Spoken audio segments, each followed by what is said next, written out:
I walked into my father's party and discovered the ultimate betrayal. It had been years since I'd felt like a part of my father's life. At 32, I wasn't the rebellious teenager my father James still seemed to remember. I had built a life on my own terms, outside the constraints he placed on me. So when I received the invitation to his birthday party, I was skeptical. The last time we had spoken had been on my own terms, brief, cold, with words barely exchanged. But my aunt, the only one who still truly understood me, convinced me to go. She insisted it would be a good gesture, and maybe things had changed. I had no illusions. I knew better. But perhaps for the first time in years, I considered showing up for the sake of family, or maybe for the sake of proving a point.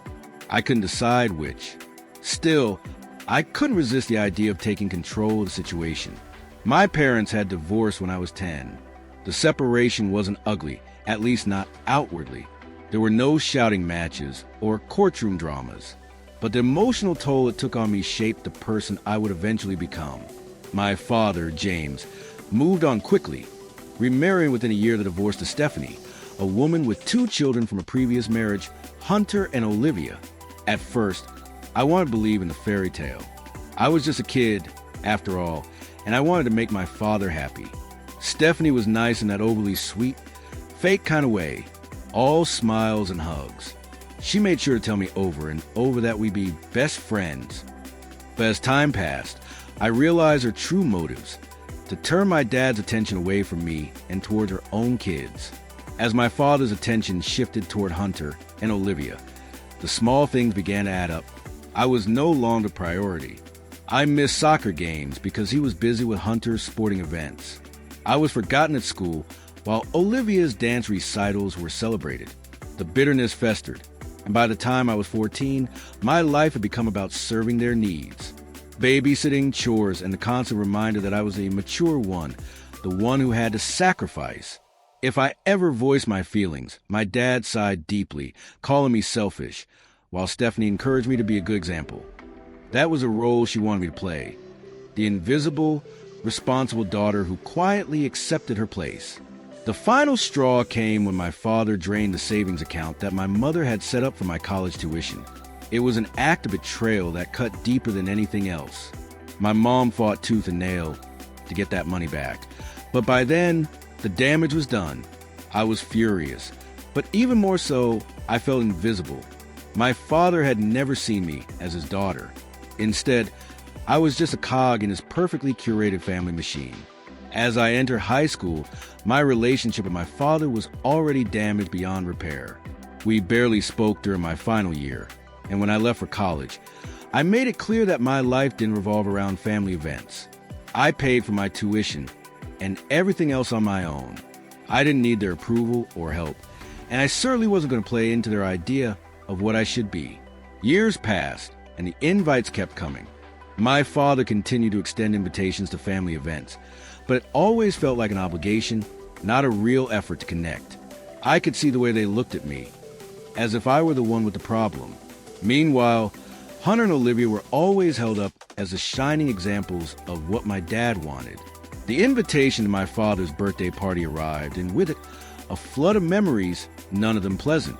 My aunt, who still believed in me, encouraged me to attend. "Just stop by," she pleaded. "Maybe things have changed."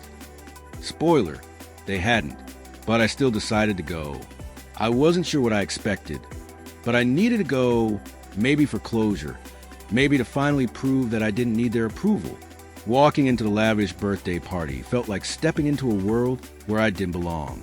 The expensive decorations, the curated conversations, the carefully crafted personas. Stephanie had gone all out. It wasn't a birthday party. It was a performance. The moment I walked in, I felt the familiar tension in the air. It wasn't just a lack of warmth. It was palpable rejection. I wasn't supposed to be there. I was the difficult child who didn't fit into the mold. As I looked around, I saw my father across the room, laughing with old friends. But when his eyes met mine, his smile flickered for half a second, surprised that I even showed up. He looked at me, as if he hadn't expected me to have the audacity to be there. I made my way to the table near the entrance, where name tags were arranged in neat rows. It was Stephanie's idea, of course, meant to help people mingle, she said. Most of the name tags were normal: Uncle Mark, Cousin Rachel, Neighbor Tom. And then I saw mine. It didn't just say my name. Underneath it, in smaller letters, was something that made my stomach turn: the disappointment. I froze, gripping the name tag in my hand. I scanned the room and saw Stephanie, standing near the bar, sipping her wine, smirking as if she had orchestrated this. Her laughter rang out, and in that moment, I knew that she had done this on purpose. It wasn't an innocent joke. It was an insult, thinly veiled under the guise of humor, and she was watching to see how I would react. I could feel my heart racing as I held the name tag. My brain was processing the insult, but I knew that I had a choice in how to handle this. I could react. I could make a scene, but I wasn't going to give Stephanie the satisfaction. Instead, I did something unexpected. I took a deep breath, smiled, and put the name tag back down on the table, making sure to straighten it out so it looked just like all the others. My hands were shaking, but I refused to show it. This wasn't going to be her victory. It was time to make my move. I picked up a glass of champagne from a passing server and tapped it lightly with my nail to get the attention of the room. People started turning, intrigued. This wasn't a party where anyone would expect someone to make a toast, but I wasn't going to leave without saying something. I raised my glass slightly, letting the silence fill the room. I could feel all eyes on me, even my father's. I wasn't going to let this go. I wasn't going to back down. The room was completely silent after I made my toast. My father's expression was unreadable, but I could see the slight twitch in his jaw. Stephanie's smile had tightened, her grip on her wine glass more forceful. It was as if I had thrown a stone into the calm waters of their perfectly curated lives, and the ripples were just beginning to spread. I turned away without waiting for anyone to respond.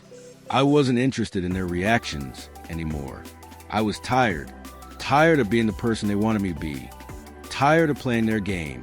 As I walked away, I could feel their eyes following me, and I didn't care. I didn't need their approval. As I stepped further in the crowd, I felt a familiar sense of detachment. This wasn't my family, not anymore. I wasn't part of the world they inhabited. It was a world built on expectations, appearances, and control, and I had long since walked away from that. The whispers started almost immediately. Some of the guests were talking amongst themselves, glancing in my direction. They thought it was all part of the show. They didn't understand that for me, this wasn't about theatrics. It was about freedom. I spotted my aunt again. She was looking at me with a mixture of concern and admiration. She had been the one person who saw me for who I really was, who understood the years of pain I had endured under my father's roof. As the night wore on, the reality of what I had done started to settle in. The adrenaline from my outburst was wearing off, and I was left with an uneasy calm. I realized that, for the first time, I had taken control. I had stopped being a passive participant in their narrative. The guilt crept in slowly, a reminder that I had just severed ties with a family I had once wanted so desperately to belong to. Was this really what I wanted? Was I justified in walking away from the one family I had left? The phone rang the next morning. It was a call I had been expecting, but I had been dreading it nonetheless. My father's voice was cold, with just the slightest edge of frustration. "Where are you?" he asked, his tone implying that I had some sort of obligation to be present. "I'm at home," I replied. "I'm not coming back." There was a long pause on the other end, and then his voice softened. "You can't just leave like this. This family, we need to stick together." I felt a wave of anger rise in me. Stick together? I had been nothing but the odd one out for years. I had spent my entire life trying to earn his love, trying to fit into a family that had never accepted me. "No," I said firmly. "Not if sticking together means pretending to be someone I'm not. Not anymore." The silence that followed was enough to tell me everything. This was the end. I ignored the flood of messages that came in after I hung up. The family group chat was blowing up with complaints, accusations, and people asking why I had walked out. Stephanie had sent a few messages, telling everyone I was being dramatic. "She always takes everything so personally," was one of the lines she used. Hunter and Olivia had texted their disapproval. Why make a scene? Olivia asked. You've ruined Dad's birthday. The guilt gnawed at me for a moment, but it wasn't enough to make me pick up the phone. I had made my choice and I wasn't going back. A few hours later, I received a message from my aunt. She was the only person in the family who truly understood me. The one person who didn't buy into the performance my father and Stephanie put on for everyone else. Are you okay? She asked, her message simple but full of care. I didn't know how to respond. The truth was, I wasn't sure. Part of me felt free, but another part of me felt unsure. Had I taken it too far? Was this really the right thing to do? I need time. I typed back. I'm okay, but I need space to think. The days that followed were filled with uncertainty. I didn't return any of the messages from my family. I didn't look at social media, knowing the fallout from my actions would be plastered all over it. They would paint me as the villain, as the one who had ruined everything. But I didn't care. The silence that followed felt both oppressive and freeing. It was like I had walked away from something heavy, something toxic, but it was also a void. What would life be like without the pressure of family expectations? I wasn't sure yet, but for the first time in years, I felt like I was finally breathing. It didn't take long for my father to reach out again. This time, his voice was tight with anger. Do you have any idea what you've done? He demanded. You embarrassed me in front of everyone. You humiliated your family. I stayed silent, allowing him to vent.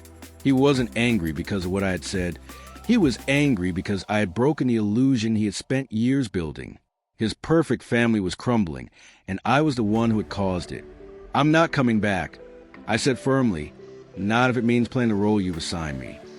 The days turned into weeks, and slowly, I began to reclaim my life. I focused on my work, on the things that made me happy. For the first time in years, I felt like I was living for myself and not for anyone else. My aunt continued to check in on me, and I was grateful for her support. I realized that cutting off my father and Stephanie didn't mean I was alone. It meant I was finally free. As time passed, I had moments where doubt crept in. Had I made the right choice? Was it worth losing everything for the sake of my independence? Then I reminded myself of the years of pain, of feeling invisible, of trying to meet expectations that were never meant for me. I wasn't going to spend the rest of my life trying to fit into a mold that didn't suit me. No, I had made the right choice. And it wasn't about cutting them off. It was about reclaiming my power.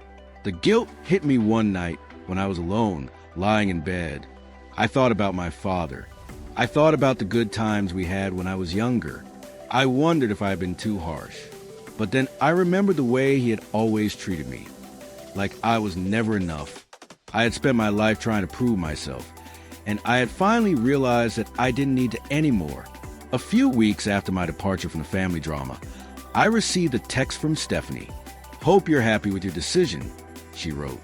But don't come crying back when things don't work out for you. I didn't respond. I didn't need to. I wasn't looking for validation from her, and I wasn't interested in her guilt tripping. For the first time in years, I woke up feeling at peace. There was no pressure to meet anyone's expectations, no looming judgment. I was free to be myself, to make my own choices. I had been so consumed with pleasing my father, with being part of his vision for our family, that I had lost sight of who I was. Now, I was beginning to find myself again. I didn't need my father to tell me I was enough. I didn't need his approval or Stephanie's approval. What mattered was a family I had built for myself, the friends who had supported me, the co-workers who respected me, and the peace I had created in my life. Months passed, and life continued without the chaos of my family. I still thought about them, but it was no longer with a sense of longing or guilt. It was with the understanding that I had made the right decision for my own well-being. I had chosen a life that was mine, and it was a life I was proud of. It's not easy being the one who walks away, especially when you're constantly surrounded by whispers and second-guessing. A few months had passed, and the initial wave of peace had settled into something else. Quiet reflection. Some days, I felt confident in my decision, and other days, I couldn't help but wonder if I had been too harsh. Was it really worth cutting my father off for good? Then I'd remember the years of hurt, the quiet sacrifices, the broken promises. It wasn't harsh. It was survival. Despite my silence, life in my father's world continued on. I heard little things from friends and acquaintances, bits and pieces of family gossip about how my absence was being interpreted. There were whispers of my betrayal and ungratefulness. But these words no longer had the same power over me.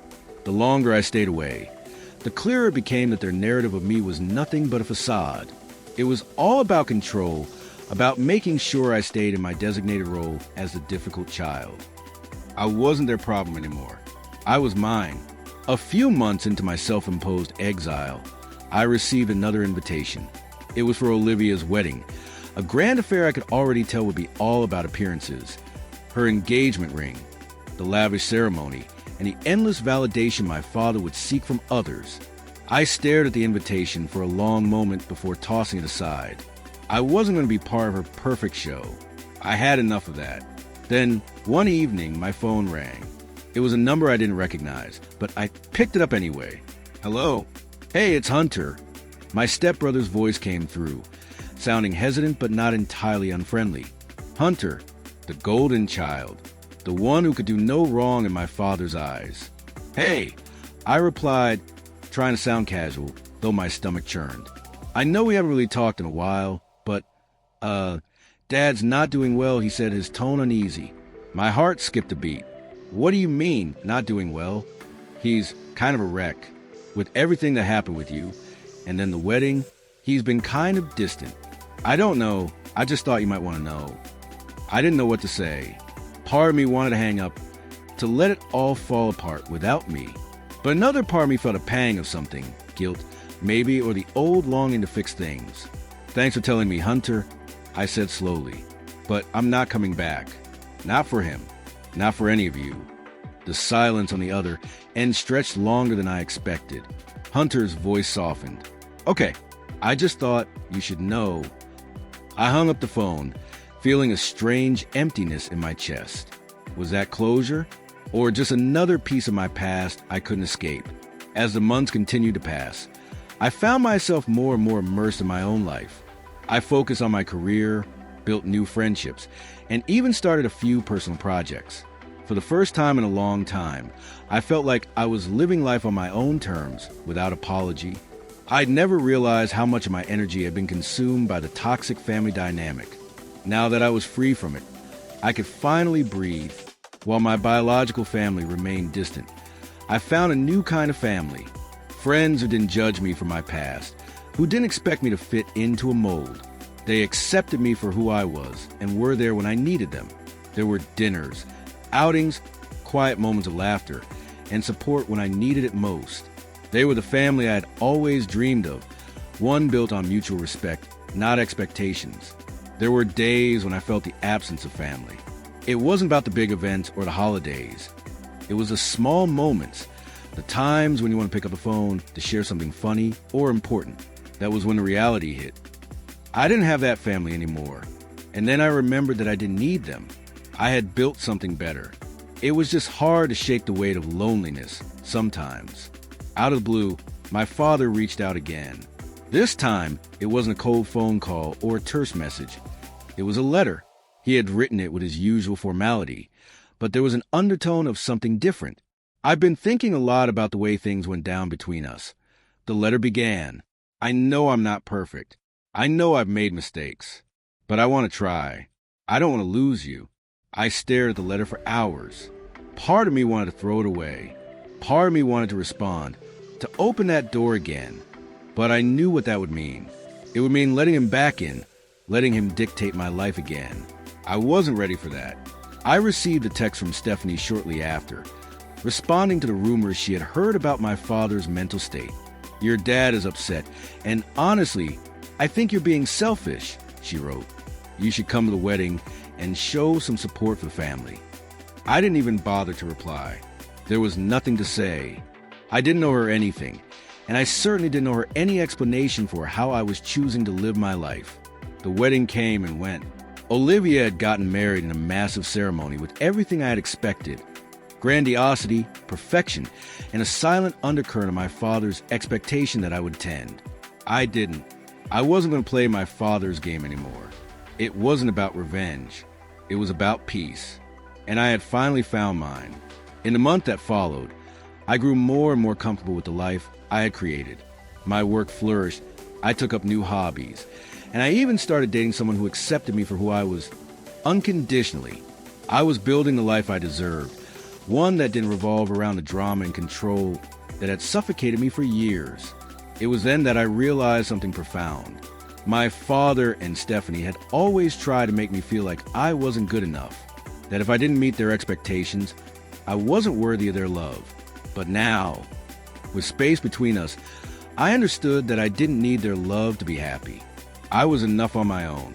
I had everything I needed, and that was more than enough. A surprise visit came from Hunter. It had been years since we last spoke, but there he was, standing in front of my door. I invited him in, unsure what to expect. "I don't agree with what you did," he said quietly after a long silence. "But I get it now. I can't pretend everything was fine. I just wanted you to know I'm sorry." It was the first time he had ever acknowledged my pain. For the first time, I saw him as a human being, not just a golden child. We didn't fix everything, but that moment of understanding felt like a weight had been lifted from both of us. As time went on, I continued to strengthen my resolve. I wasn't interested in winning my father's approval. I wasn't interested in pretending anymore. I had my own life, and that was enough. The guilt from leaving them behind had almost entirely disappeared. Instead, I embraced the future. It was mine to shape. I no longer worried about my father's expectations. I no longer worried about fitting into a family that had never really cared for me. My life was mine, and I was finally free. It's strange how life can go on after you make a decision that changes everything. In the days, weeks, and months after I walked away from my family, I realized something that I hadn't anticipated. The silence was peaceful. No more pressure to fit into their narrative. No more demands on my time. No more pretending to be someone I wasn't. I could finally breathe. I took more time for myself. I read books that had been gathering dust on my shelf. I started to travel, and I explored hobbies that had always seemed too selfish to pursue. The small things, cooking, photography, even gardening, became ways to center myself. I felt as if I was learning how to exist again, without the weight of family expectations pulling me in all directions. For the first time in my life, I wasn't chasing validation. I was simply living, and it felt good. It had been nearly a year since I'd had any real contact with my father or Stephanie. Then one day, my phone buzzed with an unfamiliar number. "Hey!" came a voice that made my heart skip a beat. "It's Olivia. I know it's been a while, but can we talk?" Olivia, the golden child, the one who always seemed to have everything handed to her. I never expected to hear from her, not after everything that had happened. "I didn't think you'd ever want to talk to me," I said, keeping my tone guarded. "I didn't want to either," she replied, her voice softer than usual. "But I've been thinking, and I just want to say, I'm sorry for everything." I paused. Was this really happening? Was she genuinely apologizing? Or was this some manipulation wrapped in a different package? "I don't know what to say," I replied truthfully, "but I'm listening." Olivia's apology was hesitant, but real. For the first time, I saw her not as a perfect daughter, but as someone who had been caught up in the family drama. Someone who was just as affected by the years of manipulation as I had been. It was raw, and for the first time, I didn't feel the need to hold a grudge. After our first conversation, Olivia and I kept in touch. It wasn't easy at first. There was so much history between us, and years of resentment to overcome. But slowly, we began to talk more openly about the past. She admitted that she had always felt caught between my dad's expectations and her own identity, just as I had felt caught between wanting to please and wanting to be true to myself. "I always thought I had to be perfect, just like Hunter," she confessed one evening. "I never understood why you walked away, but I get it now." It was a difficult conversation, but a necessary one. It was the start of a new kind of relationship, one based on mutual understanding, not the roles our father had forced upon us. My relationship with my father remained cold. Even after Olivia's apology, I couldn't bring myself to forgive him. He had been the architect of so much pain in my life, and no amount of regret could erase the years of manipulation. He hadn't changed. His control still lingered. But for the first time, I didn't feel the need to force a reconciliation. I didn't need to make peace with him to find peace within myself. The first few months after my conversation with Olivia were a mix of introspection and healing. I began to see my family not as something I had to return to, but as part of my story. They were chapters of my life that I could now close without guilt. I focused on building my life, brick by brick. I grew closer to friends who had become my true family, people who accepted me for who I was, not what they wanted me to be. I traveled more, took risks, and made decisions without asking for permission or approval. I started to realize that I was no longer afraid of being alone. The loneliness that once haunted me felt different now. It wasn't a burden, but a choice. I had chosen freedom, and with that freedom, I had found peace. As the months wore on, I realized that part of my healing was learning to let go. Letting go of the pain, the guilt, the anger. It wasn't easy, and it didn't happen overnight, but it was necessary. I no longer held on to the idea that I needed my father's approval to validate my existence. I had already validated myself. I was proud of the person I had become, and that was enough. Unexpectedly, Hunter reached out to me one evening. Our relationship had always been strained. He was a golden child, the one who could do no wrong, while I was a difficult one, the disappointment. But now, as an adult, I saw things differently. We met for coffee, and for the first time in years, we had a real conversation. No judgment, no expectations. "I don't know if I'll ever understand why you left, but I respect it," Hunter said. "It's just, things weren't always as perfect as they seemed. Dad, he wasn't easy on us either." That was the first time I'd ever heard him admit that. It was the first time he acknowledged that we had both been manipulated, shaped into the people our father wanted us to be. It wasn't a complete reconciliation, but it was progress. One day, I found myself standing on the balcony of my apartment, looking out over the city. It was a quiet morning, the sun just beginning to rise. I realized that I had come so far from the person I used to be.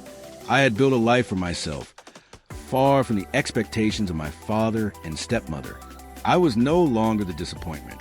I was someone who had found her own path, and that path was leading me to a place of peace. I wasn't perfect, but I had never needed to be. I found an old letter that I had written to my father years ago, back when I still hoped we could find a way back to each other. I had never sent it, and reading it now felt like looking at a version of myself that was long gone. The letter was filled with requests for validation, promises of change, and a desire to make everything right. It was a version of me that had still hoped for my father's approval. But that person was gone now. I folded the letter and put it in a box, sealing it away. It was part of my past, and I didn't need it anymore. One final message came from my father. It wasn't a plea for reconciliation or an apology. It was simply a statement of his frustration. "You've made your choice," he wrote. "Don't come back when it all falls apart." For a moment, I felt a flicker of old emotions, the anger, the bitterness, the desire to lash out. But then something shifted. I didn't need to respond. I didn't need to prove anything to him. I sat in silence for a moment, looking at the message, and then I deleted it. I had made my choice. I was free, and that was enough. The family I had once longed to be a part of no longer had a hold on me. I had my own life now, and I was finally at peace.